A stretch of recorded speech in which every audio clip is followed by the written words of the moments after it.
I don't want to look back and think, man, I could have switched gears and I could have gone full tilt entrepreneur and just seen what that was like. It's time for bookkeeping, beer, and BS. Do you, Jeff, do you envision yourself being a teacher for the rest of your life and retiring whenever teachers retire and then doing more like outdoorsy stuff? Or do you have enough of an entrepreneurial itch where you think it would pull you out of teaching to pursue something else? That's a tough question. I think about that. Yeah, I totally put you on the spot with that one.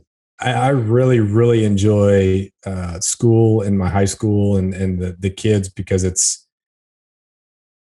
they make it valuable because they want it. They're consumers. They're greedy learners, and even the ones who aren't getting straight A's. We have some great class discussions about 1984 and some of these other banned books and stuff. So we're having great discussions, and the kids getting a C or D in the class. They're hurting themselves as far as the grade goes, but it's just it's a fun job to show up to, and I feel like my life has a purpose.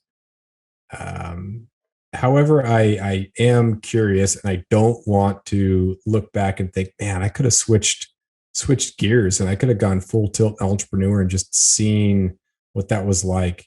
So there are times when I look down the road and I think, what's education going to be like in 5 to 10 years when things keep getting worse? Kids get more addicted to cell phones and stuff. And I know I sound like the old get off the lawn type guy, but it's amazing how many kids during any sort of break, the heads are down and they're just on the screens. And I just think how potentially non-competitive they're making themselves because they're not learning basic communication skills. And so it's not a matter of, learning better transferable skills or how to bring value. It becomes, can you talk to people? Can you put your damn phone down? And I'm worried about that. I'm worried about how that plays out. So, in 10 years, am I going to want to be around when all that's going on? But at the same time, maybe a teacher like me should be around because if I give up, then who's going to, fill in my place? I know it sounds super arrogant, but who's the replacement that's going to come in after me? Is it someone who's going to provide the same sort of value to maybe the younger sibling of a kid I had? Mm-hmm. So I feel like there's a responsibility, but I definitely would like to entertain the entrepreneurial thing. I just didn't know exactly what I would do. Yeah, I even in all of my businesses, especially in my administrative service business, relationships are the best thing. And the ability to do this and talk to people and share ideas and share stories. And I'm torn between that and the screen thing. Cause I also am like, I got a 3-year-old and a 5-year-old and another kiddo on the way.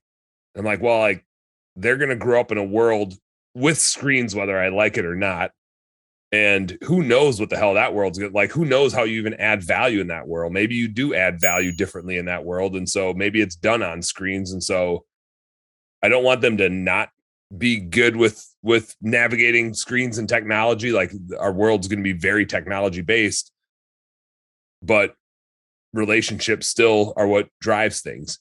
The knowledge you have is only as good as the relationships that you have to explore that knowledge and do something with it. So I'm like, yes, I want them to be good at screens, but I want them to interact on the screen, not just watch something, right? Like right now, my kids are like, I just want to watch a show on Netflix. And I'm like, no, you need to play a game where you actually interact and learn something and start using your brain cells. You can't just watch a show and absorb things. You gotta interact with it.